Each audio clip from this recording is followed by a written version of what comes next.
One of the things I love to talk about with friends and family and people I encounter on the street is the macroeconomic data concerning the baby boomers. And it's something that often comes up, and it's one of the easiest things for me to explain to people, kind of some overwhelming data without getting into option arms or derivatives or the Federal Reserve or the US dollar. I just wanted to share with some of the stuff that I talk about just with everyday people all the time. And it's basically our peak spending habits, and I've mentioned it on my videos, but I just want to kind of expand on what do I mean by that.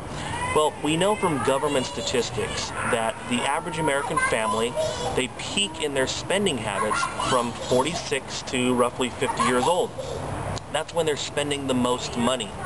Now, why is that important? Well, of course, we have a 70% consumer economy, so it's important that people are spending money. And what we've seen in the last several decades, last 2 or 3 decades, we've seen the baby boomer generation, which is the largest generation in U.S. history, which dwarfs not only the generation before it, but the generation after it. And the baby boomers' children, it's called the Echo Boom, they kind of start to increase their spending. In fact, they start to hit their peak spending habits as a generation starting in 2023, but even that generation is smaller than the baby boomers. The baby boomers lasted roughly 20 years from 1946 to the mid-1960s. There's about 76 million of these baby boomers out there, and they've been spending money. And you know, when you get married or you're in your late 20s, you start to spend a little bit of money, and you know, in your 30s you're making some more money and you're spending, you're buying your first home on average statistically.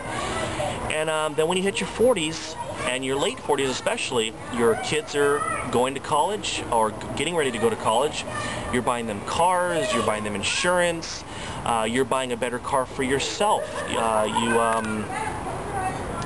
Your kids are actually intaking more calories than they have for their entire life, so you're buying more groceries. So you're spending a lot of money. And what we started to see in 1992 was the very first baby boomer hitting their peak spending habits, where they're putting a lot of money in the economy.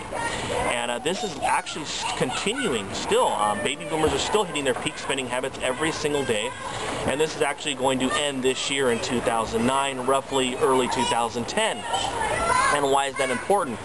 Well, when you look at a chart of actually what happens after we hit our peak spending habits, when the kids leave the house and we're driving less, auto insurance goes down, we downsize our homes, spending literally collapses. In fact, by the time we're just over 60 years old, we actually spend about the same as an 18-year-old. And you know how much an 18-year-old spends? You know, typically they make, you know, roughly $10,000, $12,000 a year, if they make anything at all. So our spending literally collapses. This is important for 2 reasons. First of all, baby boomers, the economy has literally been dependent on the baby boomers spending a ton of money and putting it into the economy.